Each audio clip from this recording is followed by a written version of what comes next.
I'm Dr. Brian, and I choose points over pills. Today we are going to talk about acupuncture versus dry needling, and I'm going to give you my top 4 reasons why I would choose acupuncture every time. And honestly, one of them is not because I'm an acupuncturist.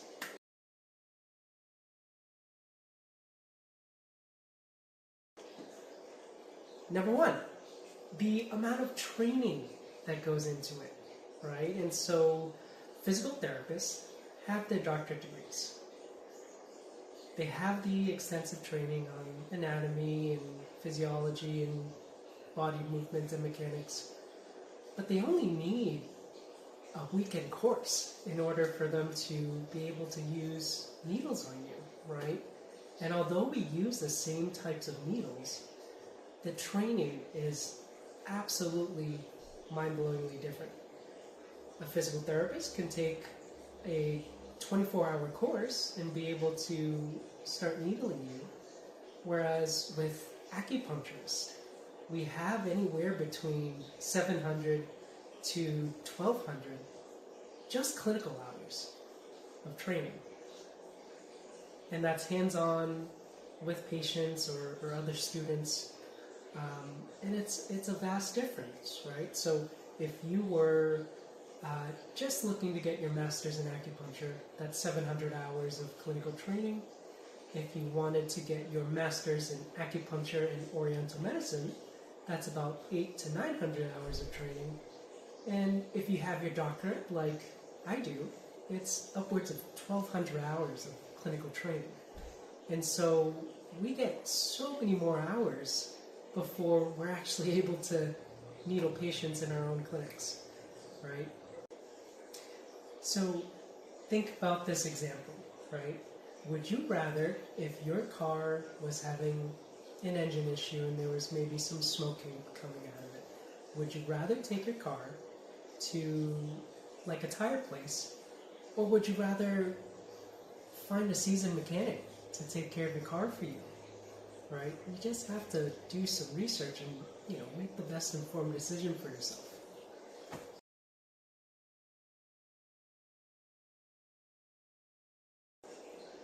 Number 2, the scope of practice, right? So physical therapists using dry needling, they're very limited to treating musculoskeletal issues.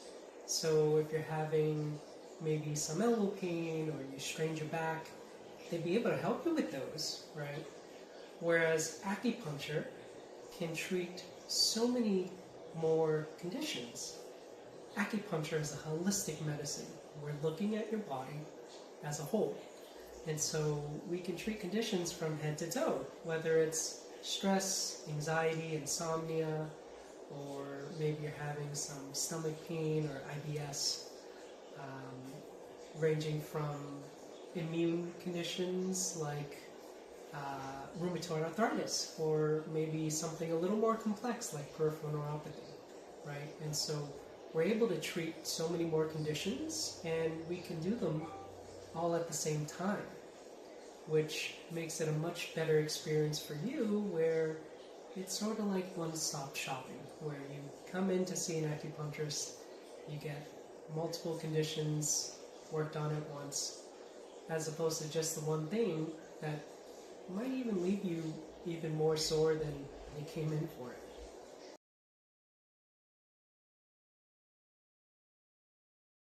Alright. Number 3, even though we use the same types of needles, so they're thin, they're solid, we don't do the same thing, right? Acupuncturists deliver a more relaxing treatment, and we can vary the thickness, length, and size as well, right? Physical therapists doing dry needling, on the other hand, generally use thicker needles because they're looking to stimulate those twitch responses, right? And the best way to do it is to use a thicker needle, which can lead to more discomfort, lead to more bruising or soreness after treatment. Whereas with acupuncture, our goal is to do some of that. We want your muscles to relax, release. We want to draw more blood circulation to the area. But we also want to just deliver a comfortable experience for you, where you're able to lay down comfortably on the table, we play nice music, we make sure the room is a comfortable temperature for you, all to get your body to relax and shift into rest and digest, which is so vital for healing. Because of the nature of a dry needling session, where it's a little more aggressive, a little more uncomfortable, it might even cause your body more stress as opposed to getting it to relax like it needs to heal.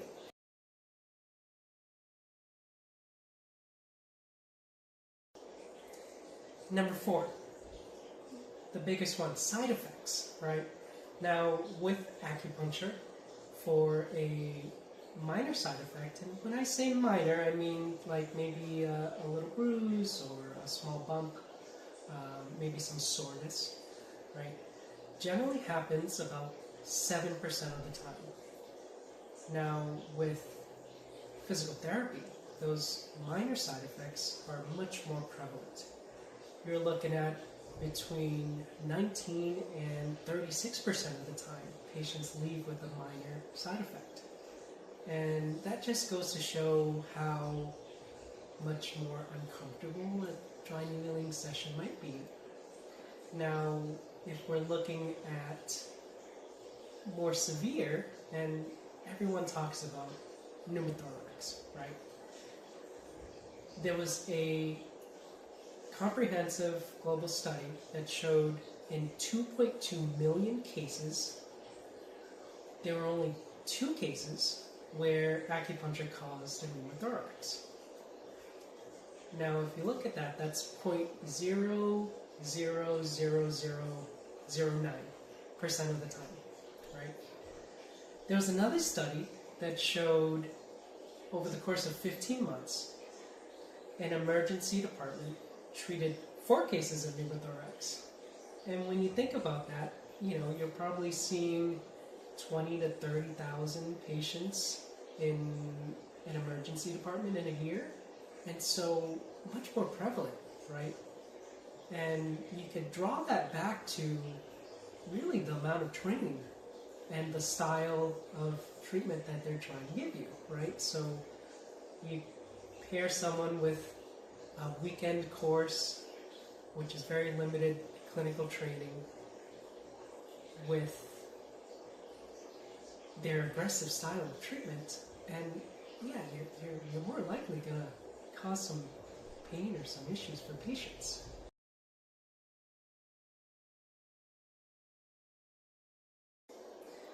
Now, I don't know if you caught the story from a couple months ago, but in December of 2025, a story came out that TJ Watt, elite edge rusher for the Pittsburgh Steelers, he ended up getting a pneumothorax from dry needling that he received from one of their physical therapists. And what ended up happening was he couldn't play for a whole month in the middle of their NFL season.